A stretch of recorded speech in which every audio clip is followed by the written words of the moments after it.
नमस्कार, संसद टीवी में आपका स्वागत है। मैं हूं प्रतिबिंब शर्मा और आप देख रहे हैं संविधान दिवस को समर्पित हमारा विशेष कार्यक्रम हमारा संविधान हमारा स्वाभिमान। भारत गणराज्य का संविधान 26 नवंबर 1949 को बनकर तैयार हुआ। संविधान सभा के प्रारूप समिति के अध्यक्ष डॉक्टर भीमराव अंबेडकर के 125वें जयंती वर्ष के रूप में 26 नवंबर 2015 को पहली बार भारत सरकार द्वारा संविधान दिवस संपूर्ण भारत में मनाया गया।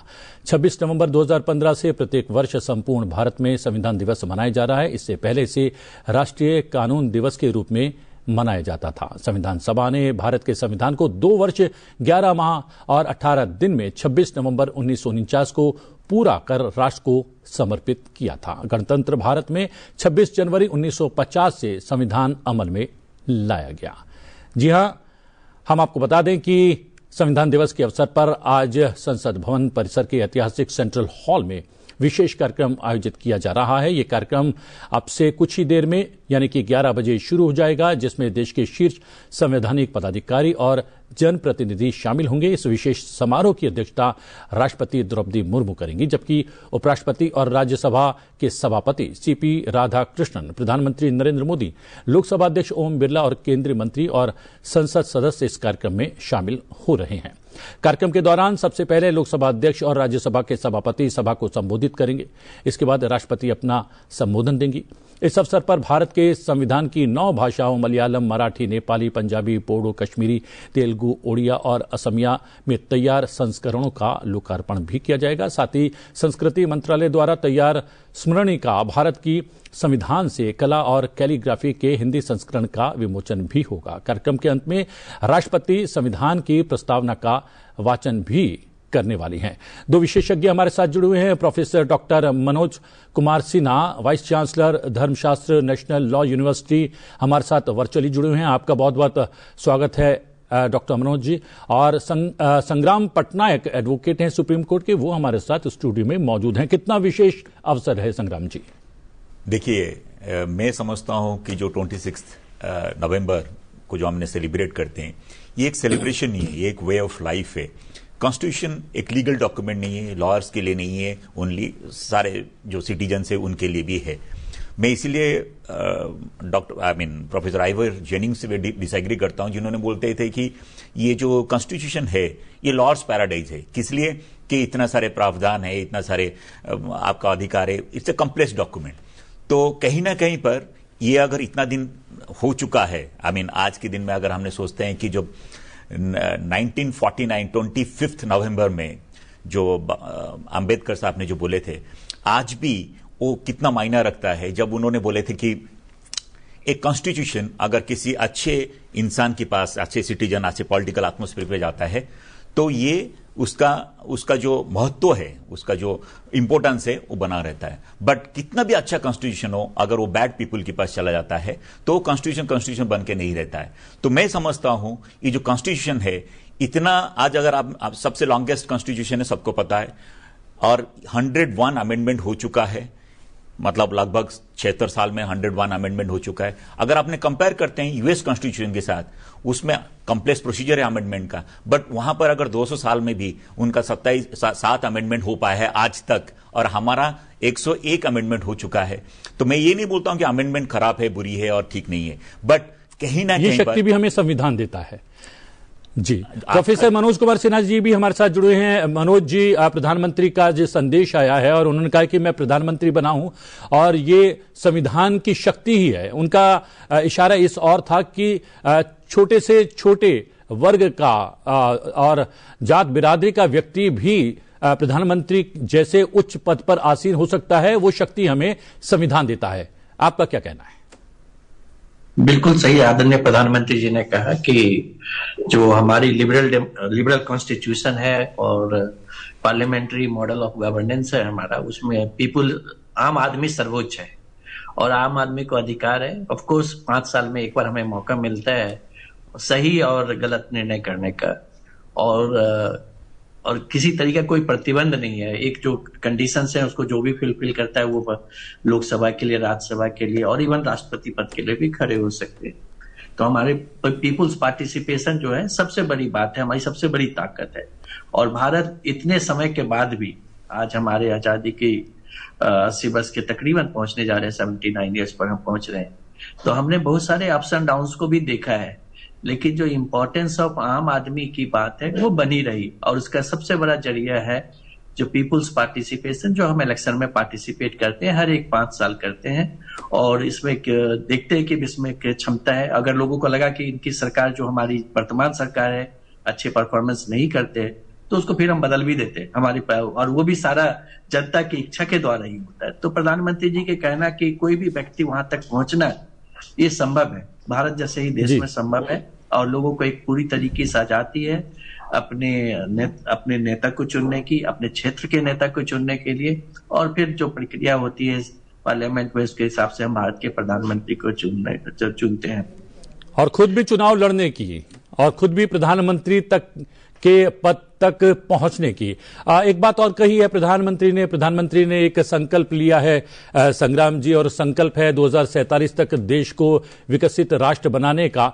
इसके मुतालिक उन्होंने कहा है कि जो कर्तव्य दिए गए हैं संविधान के तहत, उन कर्तव्यों का निर्वहन करने के साथ ही हम जो है विकसित राष्ट्र बन पाएंगे या बन सकते हैं।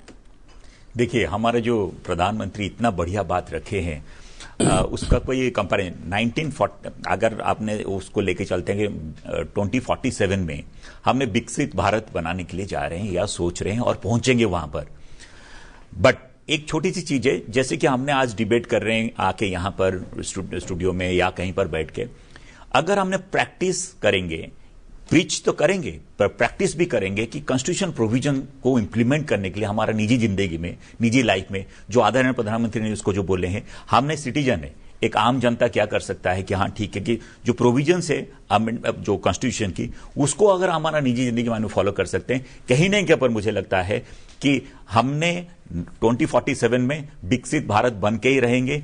और ये इसमें कोई दुविधा नहीं है या कोई डाउट नहीं है, कोई संदेह नहीं है कि हमने बन नहीं सकते। जो मौलिक अधिकार आपको मिला है, जो आपका fundamental rights, DPSP, directive principle state policy जो है, उसको अगर हमने फॉलो करेंगे। अच्छा, और एक छोटी सी बात मैंने बोलना चाहूंगा, हमने ये बोलते हैं कि ठीक है इतने सारे अमेंडमेंट हो चुका है, बट जो बेसिक स्ट्रक्चर जो हमारे कॉन्स्टिट्यूशन का था, है और रहेगा, उसको कभी भी चेंज नहीं हुआ है। अगर आपके 3 पिलर्स लेके चलते हैं, जुडिशियरी, एग्जीक्यूटिव एंड लेजिस्लेचर, अगर आपने लेजिस्लेचर ने कुछ अमेंडमेंट पास किया है, कोई लॉ पास किया है, वो भी एक सबसे बढ़िया जो कानून प्रथा है हमारा जुडिशियरी, वो भी टेस्ट होता है वहां पर। अगर वो अपहोल्ड होता है, वो वैलिड क्रिएट कहा जाता है जी। तो इसी को रखते हुए मैंने कभी कभी समझता हूं कॉन्स्टिट्यूशन ये लीगल डॉक्यूमेंट नहीं है, लॉयर्स के लिए नहीं है, जजेस के लिए नहीं है, हर जनता के लिए, हर नागरिक के लिए है। वो पढ़ के रादर उसको निजी जिंदगी में इंप्लीमेंट करना चाहिए, अगर हमने 2047 में विकसित भारत बनना चाहते हैं। जी जी। मनोज जी, जब हम लोग आजाद हुए थे 47 में, और जब हम गणतंत्र हुए थे 1950 में, तब बहुत सारे देशों ने मजाक उड़ाया था कि इतनी विविधता वाला देश है, ये बहुत दिन तक गणतंत्र नहीं रह पाएगा, ना ही स्वतंत्र रह पाएगा। लेकिन हमें गणतंत्र और स्वतंत्र रहने की शक्ति जो हमारे संविधान ने दी है, वो कितनी महत्वपूर्ण है? बिल्कुल, लोगों ने, आपने सही बताया, और हमारे बहुत सारे देशों ने आशंकाएं व्यक्त की थी कि भारत कितना दिन तक संविधान के मूल्यों पर चल सकता है और कितना दिन स्वतंत्र रह सकता है, कि बहुत सारी डाइवर्सिटी की इशू थी, सारी चीजें थे। लेकिन आज एक लंबे दशक के बाद हम कह सकते हैं कि जैसा मैंने पहले भी कहा कि हम अनेक चुनौतियों का सामना किए। हमारे खास करके संविधान में भी बहुत सारी चुनौतियां, खास करके दशक था, एक समय था जो हम संविधान के रियल टेस्ट अगर हम कहते हैं तो वो 1975 से 1977 की बात थी, जहां पर सारे मूल अधिकारों को भी एक तरह से समाप्त कर दिया गया था, कोर्ट में जाने की क्षमता, और एक बहुत ही निर्णायक केस जो बाद में उसको ओवरटर्न कर दिया गया, एडीएम जबलपुर वर्सेस शिवकांत शुक्ला। लेकिन उसके कुछ दिन पहले ही, जैसे हमारे संग्राम भाई ने बताया, बेसिक स्ट्रक्चर वाली 1973 में 24 अप्रैल 1973 को हमारा ये Keshavananda Bharati case basic structure की बात की। तो हम देखते हैं कि जो भारत में, अगर हम अपने संविधान में एक और चीज भी देखते हैं कि भारत देश विविध सिविलाइजेशंस की बात करते हैं, बहुत डाइवर्सिटी की बात करते हैं, प्लूरलिज्म की बात करते हैं। तो ये सारी चीजों को एक तरह संचय करके आगे लेके चलना ऑफ कोर्स एक बहुत बड़ी चुनौती थी उस समय जिस समय हम आजाद हुए थे। गरीबी भी एक बहुत बड़ा हमारा चुनौती का कारण था, पॉलिटिकल पार्टीज की भी काफी इमरजेंस थे, बहुत सारे इश्यूज थे। लेकिन संविधान हम सबको एक मार्गदर्शन देता था। संविधान एक जो हमारा, कहता हूं मैं कि जो प्रोफेसर उपेंद्र बख्शी जी कहते हैं कि संविधान 4 बातों पर टिका है, जो खास करके एक गवर्नेंस का जिसका मॉडल है, दूसरा डेवलपमेंट का मॉडल है, और थर्ड है राइट्स एंड जस्टिस। तो राइट्स एंड जस्टिस की जो बात करते हैं वो हमारे part 3 and part 4 and duties के बाद पार्ट 4A में आता है। जी हाँ, मैं आपको एक बार रोकता हूं। ये सीधी तस्वीरें हम दिखा रहे हैं संविधान सदन के बाहर की, जहां के ऐतिहासिक सेंट्रल हॉल में आज संविधान दिवस का विशेष कार्यक्रम आयोजित किया जा रहा है। और ये वाहन आपको नजर आ रहे होंगे, संभवतः प्रधानमंत्री नरेंद्र मोदी के वाहन हैं। सब वहां पर मंत्रीगण उपस्थित रहकर मुहाने पर प्रतीक्षा करते हुए, और बहुत जल्द संविधान दिवस के अवसर पर संविधान सदन के ऐतिहासिक सेंट्रल हॉल में संविधान दिवस से जुड़ा हुआ विशेष कार्यक्रम प्रारंभ हो जाएगा, उसका शुभारंभ हो जाएगा। समय 11 बजे तय है और 11 बजने को हैं।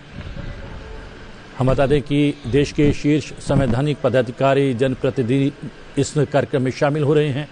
राष्ट्रपति द्रौपदी मुर्मू इसकी अध्यक्षता कर रही हैं, इस व्रत कार्यक्रम की, जबकि उपराष्ट्रपति और राज्यसभा के सभापति CP राधाकृष्णन, प्रधानमंत्री नरेंद्र मोदी।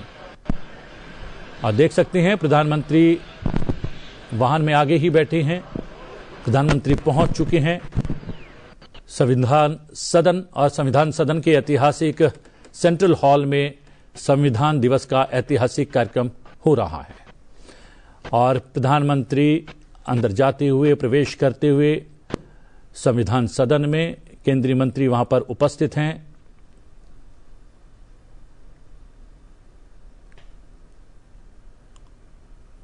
और प्रधानमंत्री केंद्रीय कक्ष में, ये वो ऐतिहासिक सेंट्रल हॉल है जो कि संविधान के निर्माण का गवाह बना, साक्षात्कार किया इस ऐतिहासिक सेंट्रल हॉल ने। उसी सेंट्रल हॉल में आज का संविधान दिवस का वृहद कार्यक्रम आयोजित किया जा रहा है।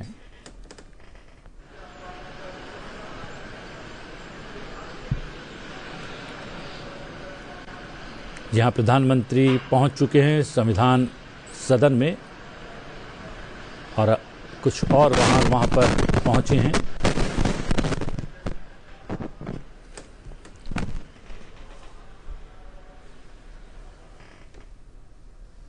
इसी समय में कार्यक्रम का शुभारंभ होगा। तब तक मैं आप सभी को एक जानकारी देना चाहती हूं। आप सभी के पास इंटरप्रिटेशन की सुविधा है। यदि आप हिंदी में किए जाने वाले इस संबोधन को अंग्रेजी भाषा में चुनना चाहते हैं तो आप सभी के सामने हेडसेट्स की व्यवस्था है। आप चैनल को चेंज कर आप उसे अंग्रेजी भाषा में भी सुन सकते हैं। यदि आप अंग्रेजी भाषा को हिंदी में सुनना चाहते हैं तो आप हिंदी का चयन कर सकते हैं। 2 चैनल्स की उपलब्धता है, 1 और 2, और आप सभी के सामने हेडसेट्स की व्यवस्था की गई है। कुछ ही समय में कार्यक्रम का शुभारंभ होगा। बहुत बहुत धन्यवाद।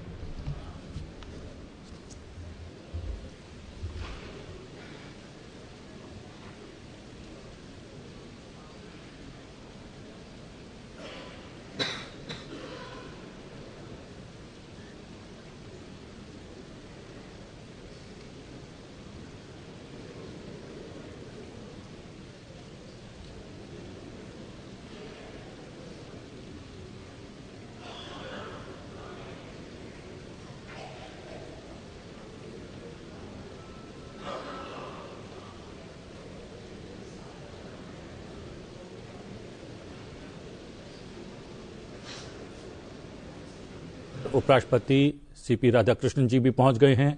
लोकसभा अध्यक्ष भी वहां पर उपस्थित हैं। स्वयं प्रधानमंत्री वहां पर उपस्थित हैं। संभवतः राष्ट्रपति के आने की प्रतीक्षा कर रहे हैं।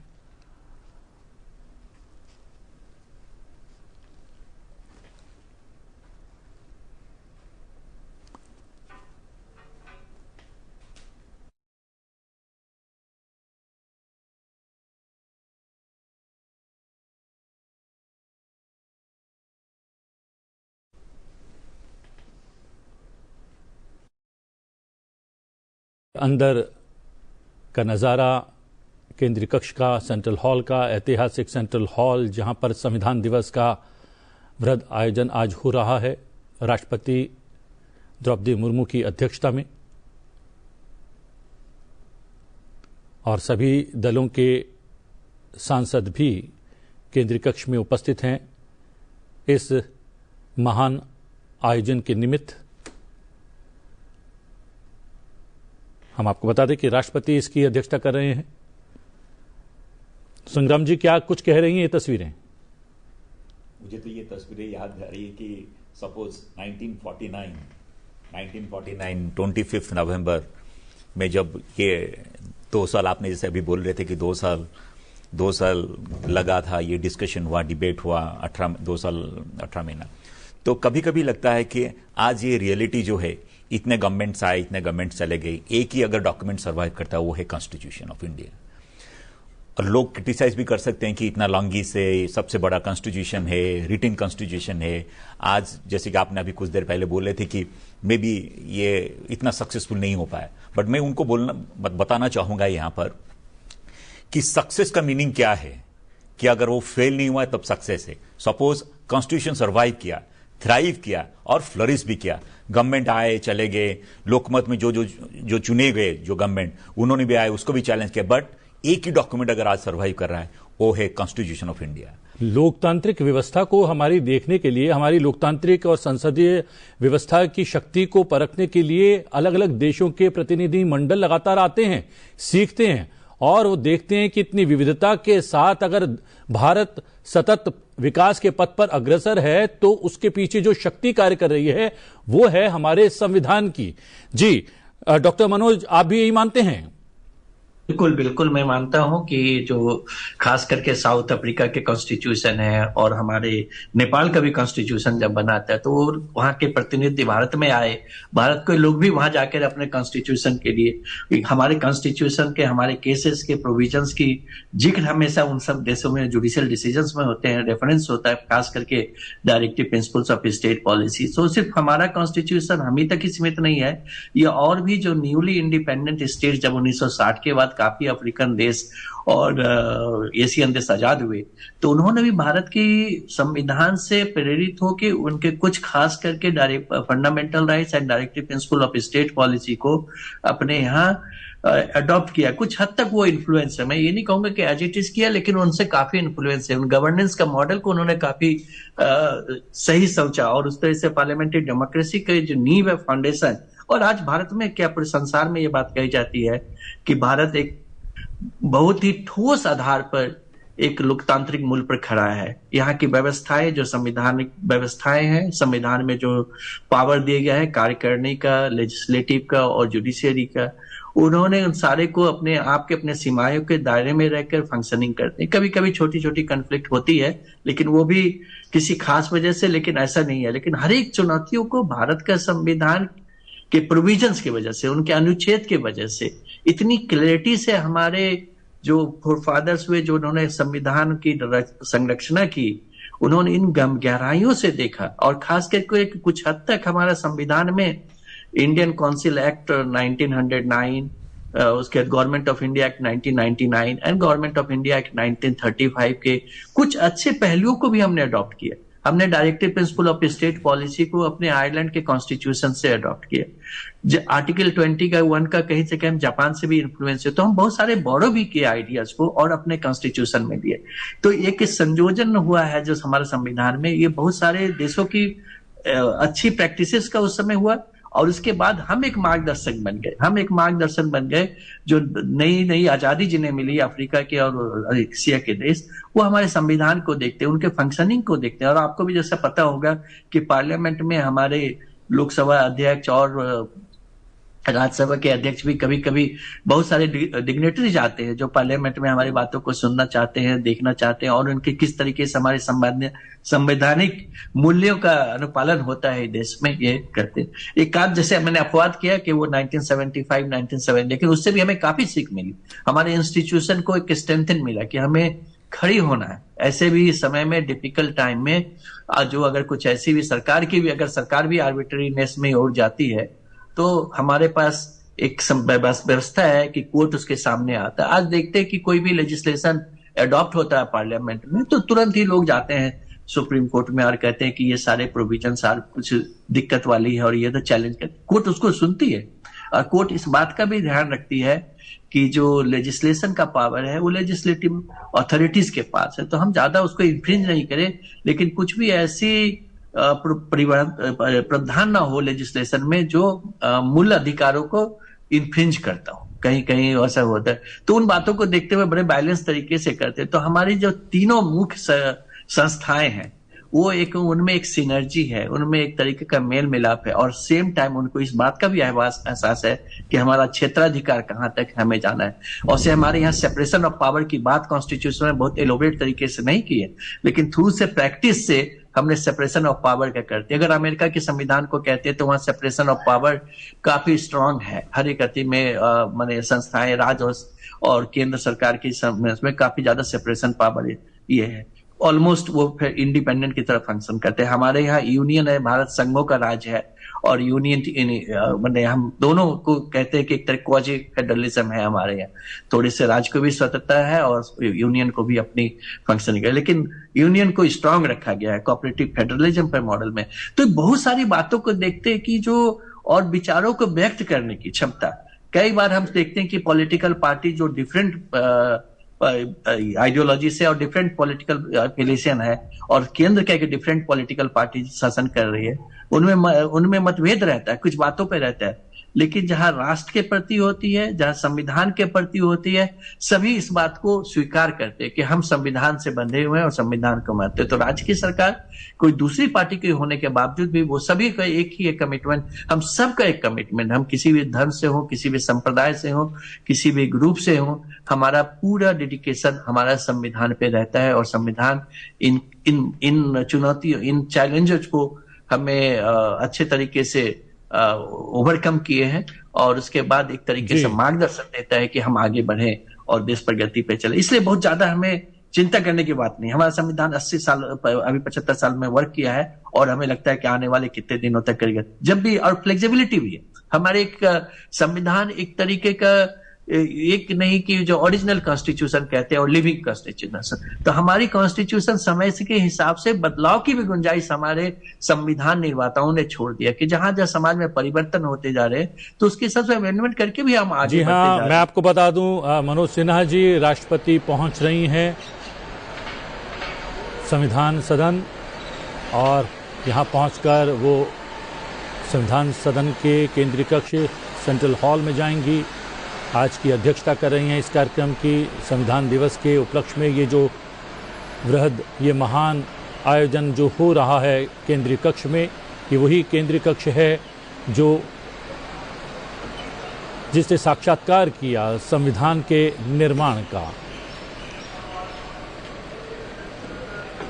ये हमारी संविधान की शक्ति है कि एक ओबीसी वर्ग से संबंधित व्यक्ति देश का प्रधानमंत्री है, जनजातीय समुदाय से आने वाली विभूति वो हमारे देश की राष्ट्रपति है। ये ताकत, ये शक्ति जिसका जिक्र प्रधानमंत्री ने आज सुबह सुबह किया भी है। जी हाँ, राष्ट्रपति पहुंच गई हैं, द्रौपदी मुर्मू उपराष्ट्रपति उपस्थित हैं, प्रधानमंत्री हैं, लोकसभा अध्यक्ष हैं, किरेन रिजिजू जी हैं केंद्रीय मंत्री, और अंदर संविधान सदन के केंद्रीय कक्ष की ओर जाते हुए कार्यक्रम प्रारंभ होने वाला है। कुछ दो शब्द इन चित्रों को देखकर जल्दी से देखिए। अभी तो मैं सोचता हूं कि ये जो 76 साल की जो जर्नी है, आज कहीं ना कहीं पर मेरा सामने ये जो हो रहा है, मेरे को लग रहा था कि उस सिचुएशन में कभी आर्टिफिशियल इंटेलिजेंस नहीं था और 448 आर्टिकल्स, 25 पार्ट्स में 12 शेड्यूल, कभी ना कभी मेरे को लगता है कि ये जो एफर्ट था 2 साल 11 महीने 18 दिन का एफर्ट, आज कहीं ना कहीं प्रयास दिखाई दे रहा है कि एआई नहीं था, कुछ नहीं था, बट जो 2 साल मेहनत करके जो आज कॉन्स्टिट्यूशन बना है, हमने 26 नवंबर को सेलिब्रेट कर लेते हैं, बट कॉन्स्टिट्यूशन सर्वाइव्स और ये रहेगा। हमारा पीढ़ी के बाद भी होगा, हमारा पीढ़ी के पहले भी था। तब यहां पर जो मैं छवि देखता हूं कि इतना गणे माने लोग आज ये कॉन्स्टिट्यूशन डे सेलिब्रेट करने के लिए आते हैं और मेरा प्रोफेशन में भी मैंने जब देखता हूं कि हाँ ठीक है, चीफ जस्टिस ऑफ इंडिया सारे कोर्ट्स में, for example Delhi high court, supreme court, सारे जगह में ये सेलिब्रेशन होता है। कभी ना कभी ये एक दिन के लिए नहीं हो, जीवन भर हो और सालों भर हो। Constitution primary document, not for the lawyers, not for the जजेस, फॉर द सिटीजन्स। जी हाँ, और ये तस्वीरें आप देख रहे हैं केवल संसद टीवी पर, राष्ट्रपति आगे बढ़ती हुई केंद्रीय कक्ष की ओर, लोकसभा अध्यक्ष, राज्यसभा सभापति, प्रधानमंत्री, केंद्रीय मंत्री और लोकसभा सेक्रेटरी आपको अपने टेलीविजन स्क्रीन पर नजर आ रहे होंगे। संविधान दिवस का एक महान आयोजन केंद्रीय कक्ष में सभासदों, महामहिम राष्ट्रपति जी,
भारत माता की।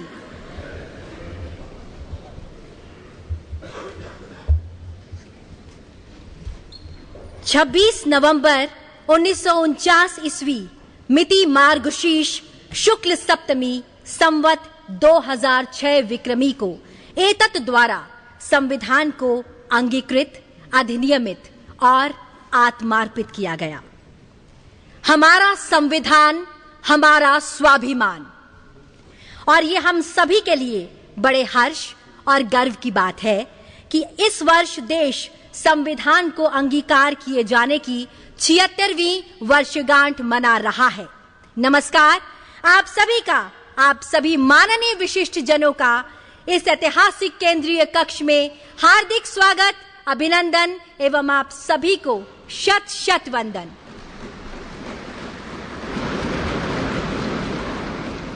इस कार्यक्रम का शुभारंभ करने हेतु मेरा सादर अनुरोध माननीय लोकसभा अध्यक्ष श्री ओम बिरला जी से कि आप मान्यवर कृपया स्वागत संबोधन प्रस्तुत करने की कृपा करें।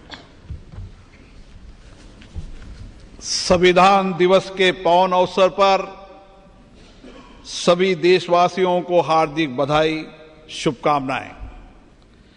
इस पावन अवसर पर आज हम भारत की संविधान सभा के अध्यक्ष डॉक्टर राजेंद्र प्रसाद जी, हमारे संविधान के शिल्पकार बाबा साहब डॉक्टर भीमराव अंबेडकर जी एवं संविधान सभा के सभी मान्य सदस्यों का आदरपूर्वक नमन करते हैं। उनके अद्भुत ज्ञान, विवेक, दूरदृष्टि और अथक परिश्रम से ही ऐसा महान संविधान मिला जो में न्याय, समानता, बंधुत्व और हर नागरिक के सम्मान और गरिमा की गारंटी देता है। इस अवसर पर पधारे हमारे माननीय राष्ट्रपति महोदय जी, माननीय उपराष्ट्रपति जी, माननीय प्रधानमंत्री जी, राज्यसभा में सदन के नेता, माननीय संसदीय कार्य मंत्री, राज्यसभा में सदन के प्रतिपक्ष नेता, लोकसभा में नेता प्रतिपक्ष, राज्यसभा के उपसभापति, माननीय मंत्रीगण, सभी दल के नेतागण, माननीय सदस्यगण, अतिथियों, आप सभी का इस ऐतिहासिक संविधान सदन में हार्दिक स्वागत, अभिनंदन। संविधान सभा का ये केंद्रीय कक्ष और पवित्र स्थान है जहां गहन चर्चा, संवाद एवं विचार मंथन के बाद हमारे संविधान को आकार दिया गया। जनता की आकांक्षाओं को संवैधानिक प्रावधानों में लिपिबद्ध किया गया। संविधान के मार्गदर्शन में पिछले 7 दशक से अधिक के कालखंड में हमने नीतियों और कानून बनाए और सामाजिक न्याय और समावेशी विकास के लक्ष्य प्राप्त किए। हमने अपने संविधान के मार्गदर्शन में हमने सुशासन और सामाजिक आर्थिक विकास की एक परिवर्तनकारी यात्रा तय की है। भारत विश्व का सबसे जीवंत और सफल लोकतंत्र माना जाता है। हमारा संविधान का गौरव है और हमारे संविधान की प्रस्तावना में लिखित शब्द हम भारत के लोग, हमारी सामूहिक शक्ति, राष्ट्रीय एकता और जन कल्याण के लक्ष्य की सशक्त अभिव्यक्ति है।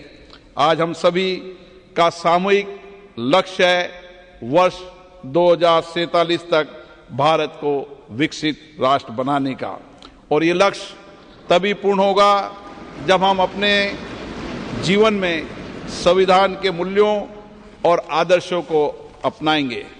आइए आज इस पावन दिवस पर हम अपने इस संकल्प को दृढ़ करें कि संविधान के मूल्यों एवं आदर्शों को आत्मसात करेंगे और हमारा निर्णय राष्ट्र हित को सर्वोपरि होगा।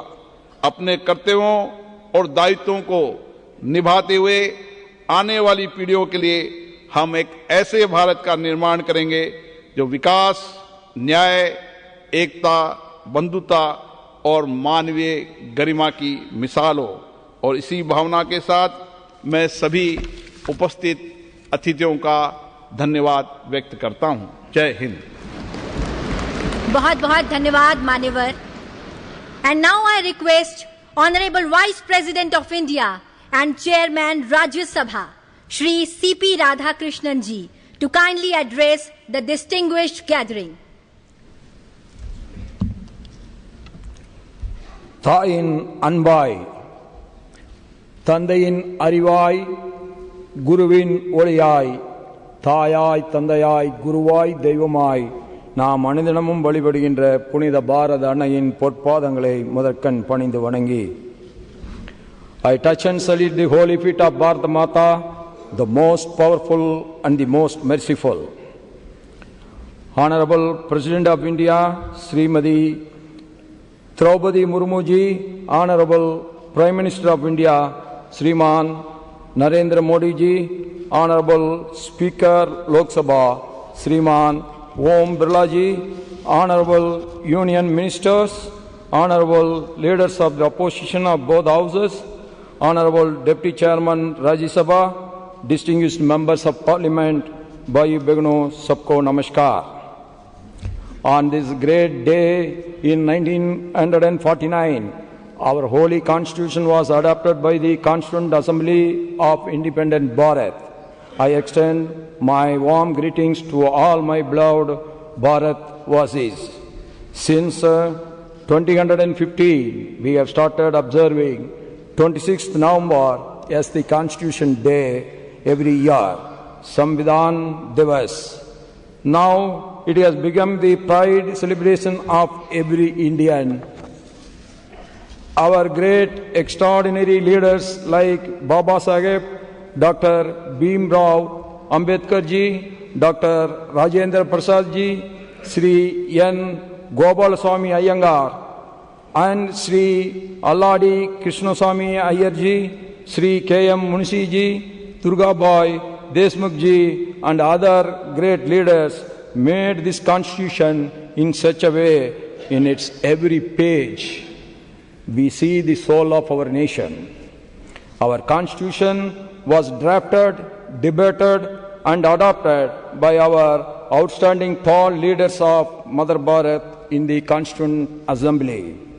It embodies the collective wisdom, sacrifice, and the dreams of millions of our countrymen who fought for freedom.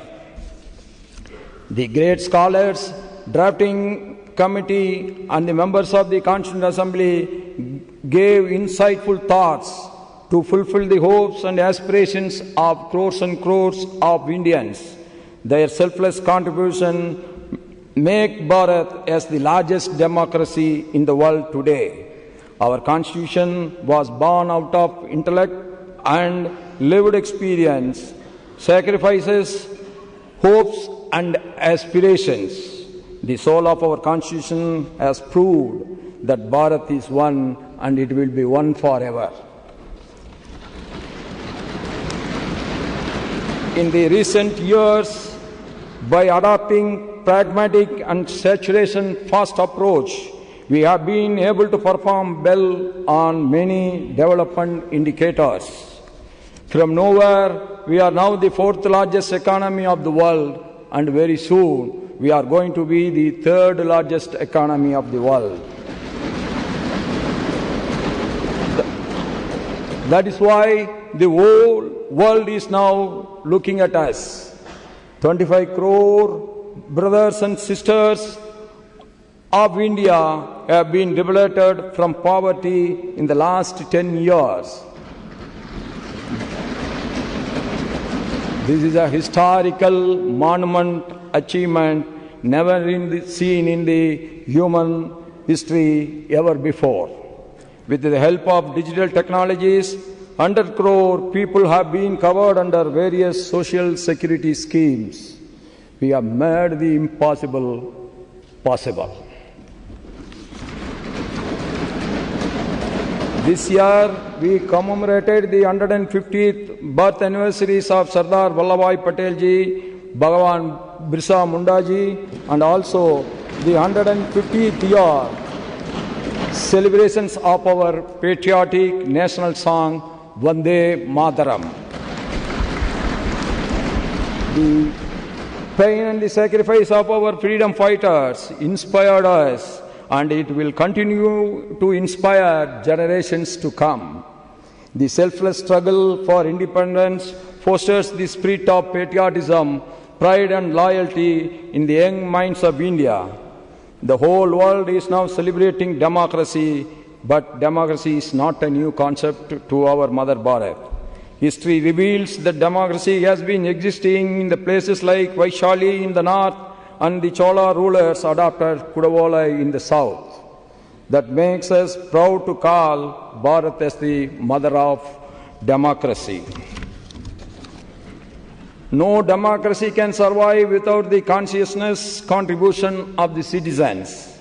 In our Mother Bharat, every citizen, whether he or she, rich or poor, always contribute to strengthen the democracy. During the elections held in Jammu and Kashmir in 2024, after abrogation of Article 370, the voter turnout in large number make the world to understand our faith in democracy again. In the recently held Bihar elections, voter turnout, particularly that of women in large numbers, has added another precious diamond in the crown of our Mother Bharat democracy. The contributions made by the women members of the Constituent Assembly was uncomparable. On behalf of all of us, I pay our tributes to the great contributions of the women leaders in the Constituent Assembly. I quote the famous speech of our great woman leader in the Constituent Assembly, Hansa Mehta ji. Quote, "We have asked for is social justice, economic justice and political justice," unquote. The Nari Shakti Vandan Adhiniyam enacted in 2023 is a befitting tribute to the contributions of the women members of the Constituent Assembly and the women of our motherland. This act will give equal opportunity to our mothers and sisters to come forward and contribute in the nation building to make India the superpower of the world. As the governor of states of Jharkhand, Maharashtra and Telangana, I had the privilege of interacting with the tribal communities. No one can forget the significant role and sacrifice of the tribal community and our tribal leaders in the freedom movement, yes, also in the Constituent Assembly. It is a matter of pride that since 2021, we have started to commemorate the Janjadiya Gaurav Divas, to remember the great sacrifice and recognize their struggles of our tribal leaders and community in the movement to liberate India from the colonial rule. Our Constitution reflects our strong commitments towards social justice and economic empowerment of scheduled caste, scheduled tribe, backward classes, and the other weaker sections of the society. We all are proud of our Constitution. Yes, it carries the inclusive spirit. The ideals of justice, liberty, equality, and fraternity in the preamble ensure that every citizen, regardless of caste, creed, gender, language, region, or religion, has the rightful place in Bharat. The members of the Constituent Assembly debated and discussed over a period of 2 years, 11 months, and 17 days with one common goal: to create a landmark constitution for our motherland. In the same spirit of our constitution makers, we all should now work together towards the goal of Viksit Bharat during this Amrit Kal. In the globally changing economic and socio-political scenario, we all must be ready for reforms in many spheres. Electoral reforms, social reforms, judicial reforms, and financial reforms are very, very important. One nation, one tax, GST has added to the prosperity of the people and also ease of doing business. One nation, one tax, GST paved the way for removing complicated multi-tax system and also in removing the checkposts all over the country overnight. This proved that the government had a lot of faith in common man. Similarly, our Jandan, Aadhaar, Mobile, JAM have added to ease of living for crores of our Indian citizens. Direct benefit transfer, DBT, has ensured that the benefits reach the last citizen living in the remote corner of the country directly. No one is in between the government and the beneficiary. We all must use this modern science and technology with a constructive mind to achieve the ambitious goal of Viksit Bharat. No country can be made great just like that without the contribution of the people. We all have to perform our respective roles with duty consciousness. As people's representatives, it is our prime duty, be in the parliament or in the state legislators or in the local bodies, to adopt, dialogue, debate and discussion to serve the people's rightful aspirations. The greatest tribute to our magnificent Constitution on this day is to pledge ourselves to live up to the values of the Constitution. Jai Hind, long live Mother Bharat.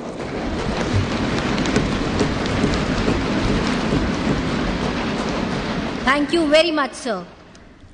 आज का ये ऐतिहासिक दिन हमारे संविधान को समर्पित है। संविधान की स्वीकृति की 76वीं वर्षगांठ के शुभ अवसर पर हम मलयालम, मराठी, नेपाली, पंजाबी, बोडो, कश्मीरी, तेलुगु, उड़िया और असमिया इन 9 भाषाओं में भारत के संविधान के विमोचन के आज साक्षी होंगे। जी हां, इनमें बोडो और कश्मीरी का पहली बार संविधान में संस्करण होने जा रहा है और अन्य भाषाओं में कॉन्स्टिट्यूशन का अपडेटेड संस्करण शामिल है, जिसमें पंजाबी का संस्करण 50 साल के बाद हो रहा है। माननीय राष्ट्रपति जी, कृपया इनका लोकार्पण कर इस क्षण को इतिहास में स्वर्ण अक्षरों से अंकित करने की कृपा करें। भारत के संविधान का उसकी 8वीं अनुसूची में उल्लिखित 22 भाषाओं में से 9 भाषाओं असमिया, बोडो, कश्मीरी, मलयालम, मराठी, नेपाली, उड़िया, पंजाबी, तेलुगु का विमोचन किया जा रहा है, जिनमें बोडो और कश्मीरी नवीनतम प्रथम संस्करण है व अन्य भाषाओं में अद्यतन संस्करण है। हमारी ये 9 भाषाएं असम, केरल, महाराष्ट्र, सिक्किम, ओडिशा, पंजाब, आंध्र प्रदेश तथा तेलंगाना और जम्मू कश्मीर संघ राज्य क्षेत्र में जनसाधारण द्वारा प्रयोग में लाई जाती है। धन्यवाद।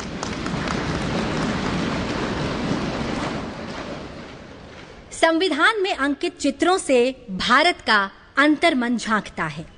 संविधान में इन चित्रों को उकेरा शांति निकेतन के कला भवन के प्राचार्य एवं विख्यात चित्रकार नंदलाल बोस जी और उनकी टीम ने। इन्हीं की सुंदर झलक है पुस्तक भारतीय संविधान में कला और कैलीग्राफी। अब मेरा विनम्र अनुरोधन है आपसे माननीय राष्ट्रपति जी कि आप इस प्रकाशन का ई-रिलीज करने की कृपा करें।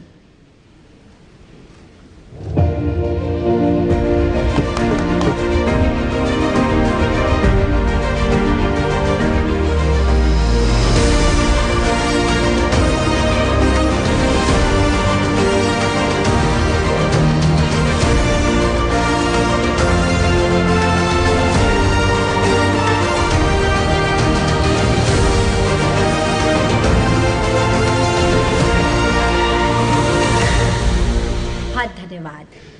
अब माननीय राष्ट्रपति जी, आपसे विनम्र अनुरोध है कि आप अपने ज्ञानवर्धक शब्दों से हम सभी का मार्ग प्रशस्त करने की कृपा करें।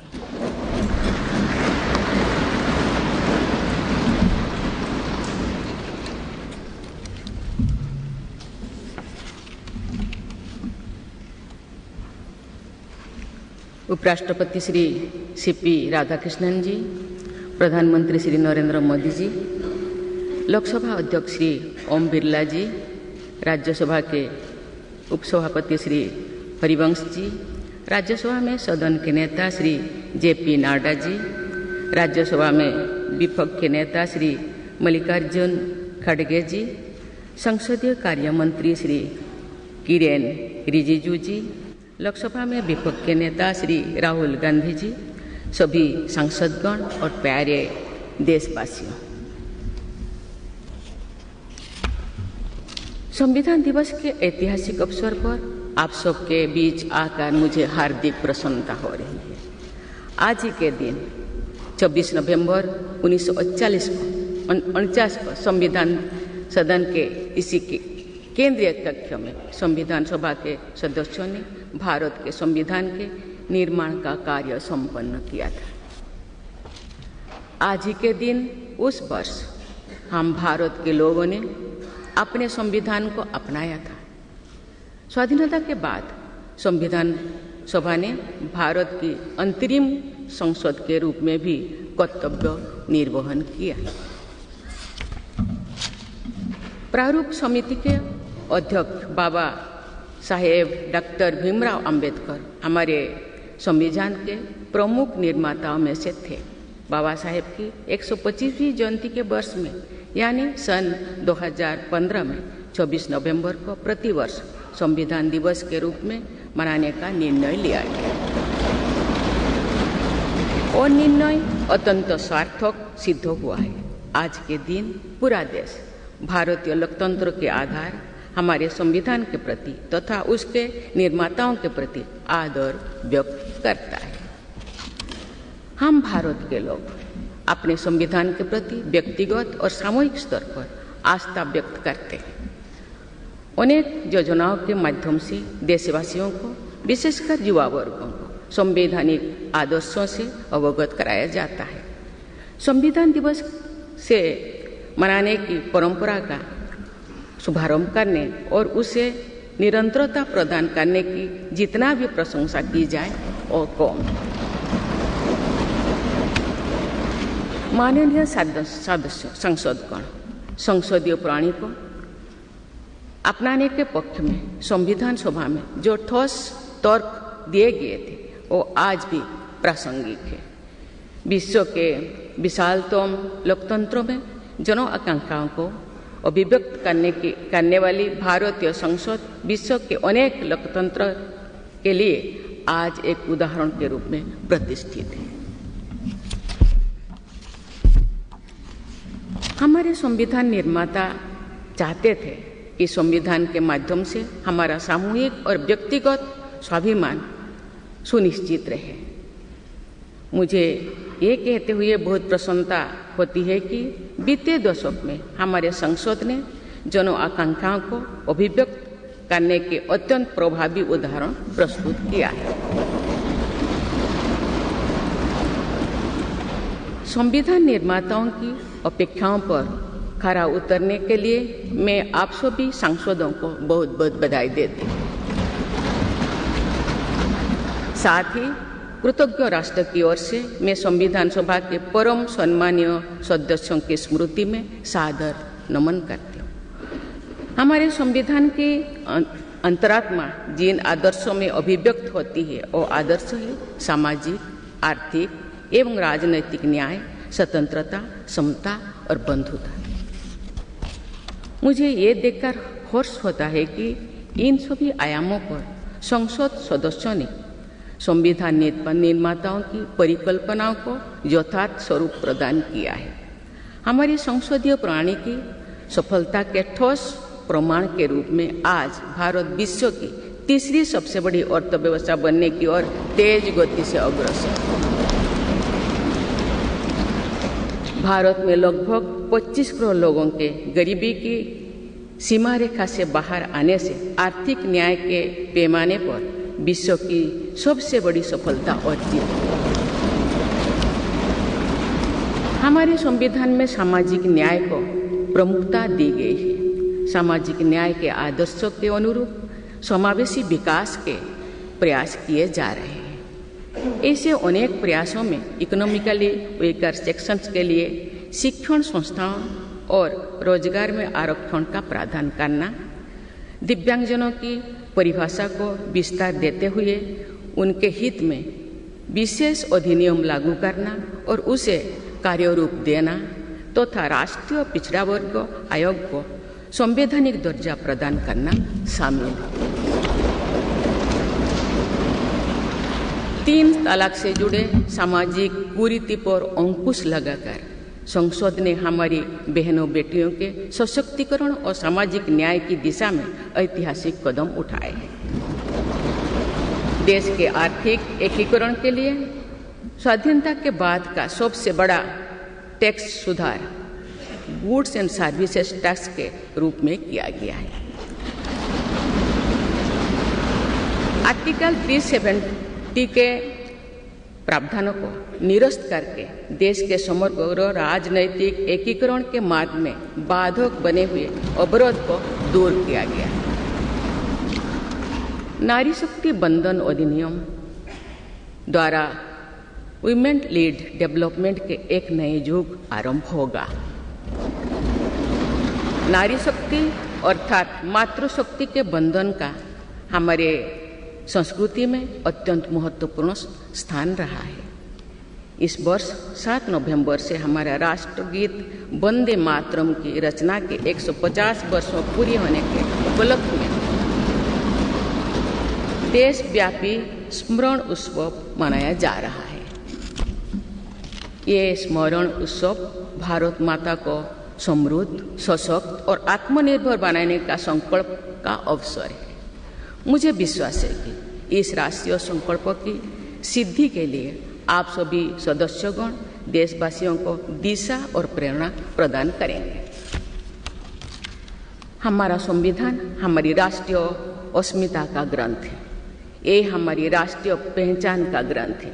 ये कॉलोनियल माइंडसेट का परित्याग करके नेशनलिस्ट माइंडसेट के साथ देश को आगे बढ़ाने की मार्गदर्शक ग्रंथ है। इसी भावना के अनुरूप सामाजिक और तकनीकी बदलाव को ध्यान में रखते हुए क्रिमिनल जस्टिस सिस्टम से जुड़े महत्वपूर्ण अधिनियम लागू किए गए। दंड के स्थान पर न्याय की भावना पर आधारित भारतीय न्याय संहिता, भारतीय नागरिक सुरक्षा संहिता और भारतीय साक्ष्य अधिनियम को लागू किया गया है। ऐसे अनेक प्रगतिशील वैधानिक को सार्थक विमर्श के बाद पारित करने के लिए मैं संसद सदस्यों की मुक्त कंठ से सराहना करती हूँ। संविधान संशोधन के प्रावधानों के महत्व पर चर्चा करते हुए इस बात को रेखांकित किया गया था कि संविधान में ही ऐसी व्यवस्था होनी चाहिए जिसके बल पर भावी पीढ़ियां आवश्यक अनुसार समयानुकूल संशोधन कर सकें। इस प्रकार संविधान निर्माताओं ने हमारे संविधान को गतिशीलता और जीवंतता प्रदान की है। माननीय सांसदगण, हमारे संविधान निर्माताओं ने भारत के लोकतंत्र को संवैधानिक आधार प्रदान करने के साथ साथ हमारी राष्ट्रीय एकता का ताना बाना भी बुना।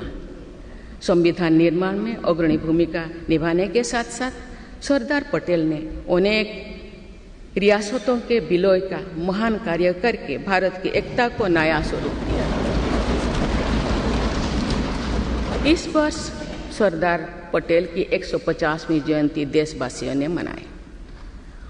उनकी 150वीं जयंती के उपलक्ष्य में पिछले वर्ष से आगामी वर्ष तक चलने वाले कार्यक्रम के माध्यम से देशवासी राष्ट्रीय एकता तथा गौरव की आदर्शों से जुड़ेंगे।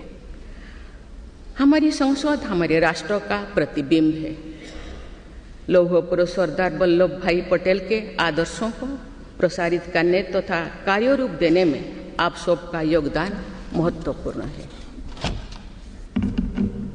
जौन अभिव्यक्ति को परिलक्षित करने वाली हमारे संसदीय प्रणाली विभिन्न आयामों पर और अधिक मजबूत होती गई है। वयस्क मताधिकार का प्रावधान करके हमारे संविधान द्वारा जनता के विवेक पर जो आस्था व्यक्त की गई है, उसकी सफलता की विश्व के अन्य अनेक देशों में सराहना की जाती है। पिछले कुछ वर्षों के दौरान महिला मतदाताओं द्वारा बढ़ चढ़कर मतदान करना हमारी लोकतांत्रिक चेतना को विशेष सामाजिक अभिव्यक्ति देता है। महिला, युवा, गरीब, किसान, अनुसूचित जाति और जनजाति समुदाय के हमारे देशवासी, मिडिल क्लास तथा न्यू मिडिल क्लास के लोग हमारी लोकतांत्रिक प्रणाली को पंचायत से संसद तक मजबूती से दे रहे हैं। हमारी समावेशी लोकतंत्र में जन जन की भागीदारी को प्रोत्साहित किया जा रहा है। धरती आबा भगवान बिरसा मुंडा की जयंती के दिन जनजातीय गौरव दिवस मनाने की परंपरा शुरू की गई है और उसे बहुआयामी विस्तार दिया जा रहा है। भगवान बिरसा मुंडा की 150वीं जयंती से जुड़े समारोह देश भर में वर्षों पर्यंत आयोजित हुई। विरासत और विकास को जोड़ने वाली जनजातीय परंपराओं का संरक्षण और संवर्धन किया जा रहा है। संवैधानिक आदर्शों में निहित सर्वसमावेशी दृष्टि हमारी शासन व्यवस्था को दिशा प्रदान करती है। हमारे संविधान में निहित नीति निर्देशक तत्व हमारी शासन व्यवस्था के लिए मार्गदर्शन प्रदान करते हैं। संविधान सभा के अध्यक्ष डॉक्टर राजेंद्र प्रसाद ने कहा था कि जो स्वाधीनता हमने प्राप्त की है उसकी रक्षा करना और उसको बनाए रखना तथा जनसाधारण के लिए उसको उपयोगी बनाना उन पर निर्भर करता है जो इस संविधान का क्रियान्वयन करेंगे। ये प्रसन्नता का बात है कि हमारी संसद ने डॉक्टर राजेंद्र प्रसाद जी के अपेक्षा के अनुरूप राष्ट्रहित में कार्य किया है तथा जन सामान्यों के जीवन को बेहतर बनाने के लिए निरंतर प्रयास किए हैं। अंत्योदय की इसी दृष्टि के साथ आधुनिक विकास का समन्वय करके भारत विश्व समुदाय के सम्मुख विकास का एक नया मॉडल प्रस्तुत कर रहा है। विश्व स्तरीय इंफ्रास्ट्रक्चर के विकास से लेकर जन कल्याण की सुविधाओं को 100% लाभार्थियों तक पहुंचाने के प्रयास हमारी राष्ट्रीय प्रगति को अतुलनीय विस्तार देते हैं। संवैधानिक व्यवस्था के अनुसार आगे बढ़ते हुए हमारे देश की कार्यपालिका, विधायिका और न्यायपालिका ने देश के विकास और देशवासियों के जीवन को संबल प्रदान किया है। संसद के दोनों सदनों के सदस्यों ने हमारे देश को आगे बढ़ाने के साथ साथ गहन राजनीतिक चिंतन की स्वस्थ परंपरा विकसित की है। आने वाली कालखंड में जो विभिन्न लोकतंत्रों और संविधानों का तुलनात्मक अध्ययन किया जाएगा तो भारतीय लोकतंत्र और संविधान का विवरण स्वर्णाक्षर में किया जाएगा। आप सभी सदस्यगण हमारे संविधान और लोकतंत्र की इस गौरवशाली परंपरा के संभावक भी है, निर्माता भी है और साक्षी भी है। मुझे विश्वास है कि हमारी संसद के दिशा निर्देश में भारत को विकसित राष्ट्र बनाने के संकल्प को अवश्य सिद्ध किया जाएगा। इसी दृढ़ विश्वास के साथ मैं सभी माननीय सदस्यों को संविधान दिवस की पुनः बधाई देती हूँ और सभी देशवासियों के स्वर्णिम भविष्य की कामना करती हूँ। धन्यवाद। जय हिंद, जय भारत।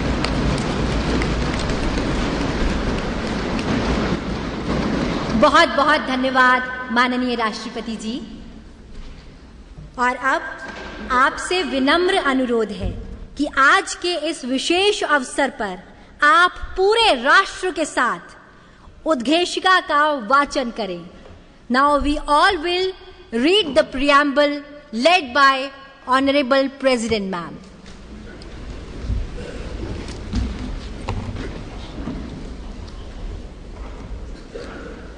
हम भारत के लोग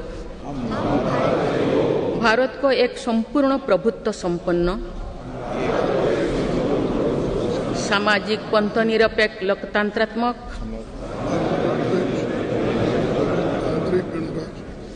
गणराज्य बनाने के लिए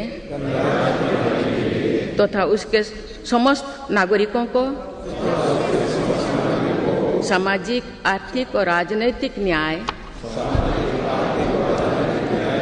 विचार, अभिव्यक्ति, विश्वास, धर्म और उपासना की स्वतंत्रता,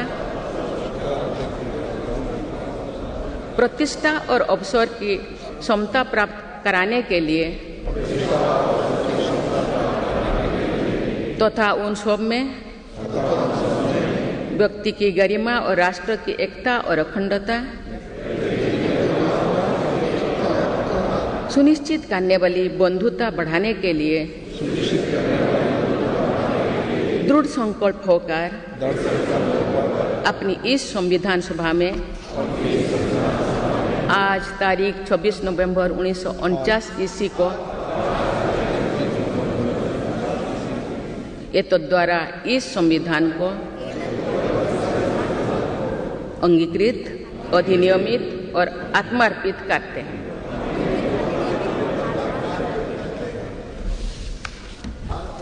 भारत माता की जय। और अब राष्ट्रगान का सम्मान।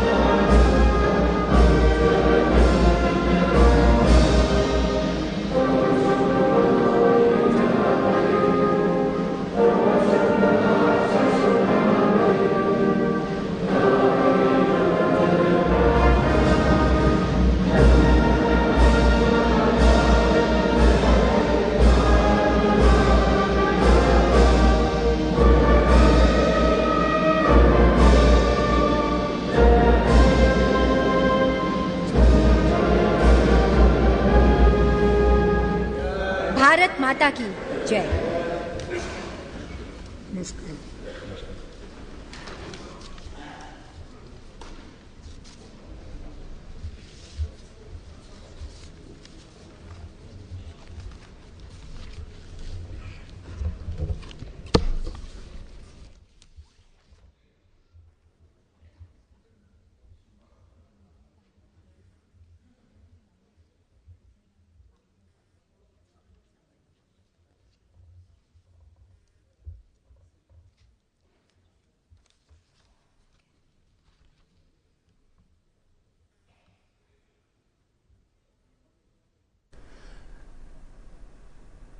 जी हाँ, राष्ट्रपति अभिभाषण देने के पश्चात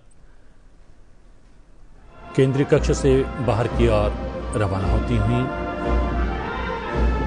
दोनों सदनों के सेक्रेटरी जनरल हैं उपराष्ट्रपति सीपी राधाकृष्णन, प्रधानमंत्री नरेंद्र मोदी, लोकसभा अध्यक्ष ओम बिरला, केंद्रीय मंत्री किरण रिजिजू। जी हाँ, ऐतिहासिक पल, ऐतिहासिक दिन और ऐतिहासिक स्थल।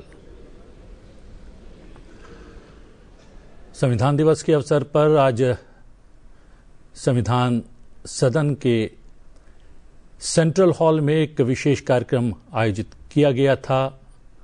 अभी वो कार्यक्रम संपन्न हो गया है। राष्ट्रपति इसकी अध्यक्षता कर रही थी।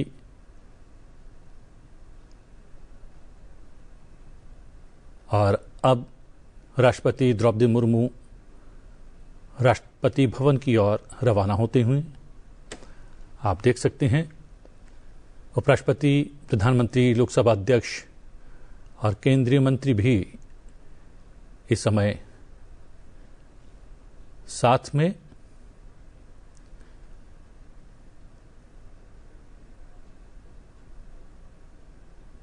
केंद्रीय कक्ष के तत्वाधान में पूरे देश को संबोधित किया संविधान दिवस के इस पावन अवसर पर। संविधान दिवस संविधान को अंगीकार करने का दिवस।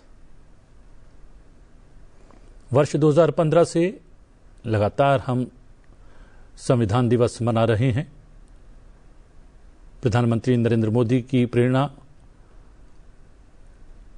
इस दिवस को मनाने के लिए बहुत महत्वपूर्ण साबित हुई।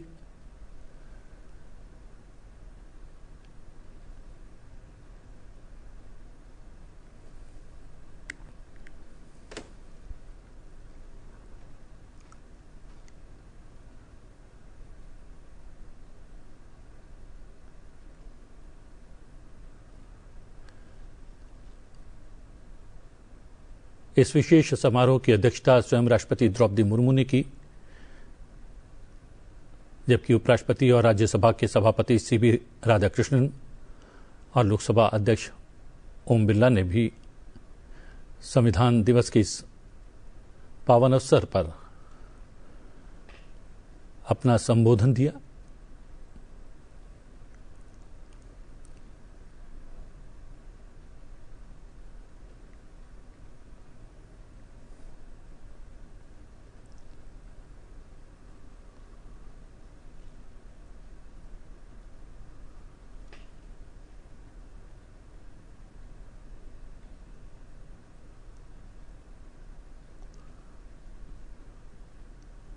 और राष्ट्रपति का वाहन रवाना हो गया है।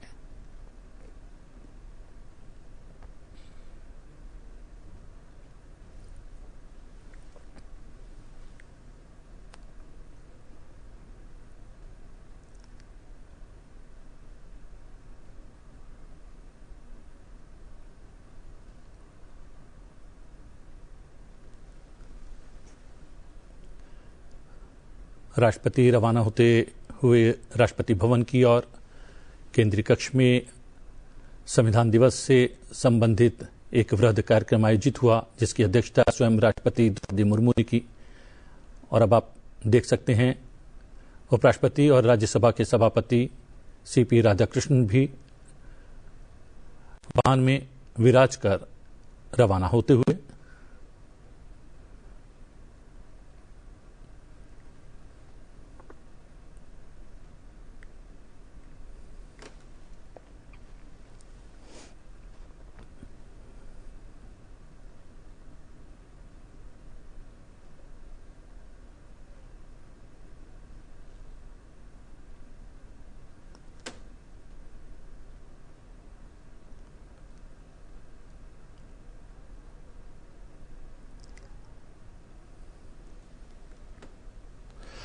संविधान दिवस से जुड़े हुए इस विशेष में इतना ही। मुझे दीजिए आज्ञा, बने रहिए संसद टीवी के साथ। नमस्कार।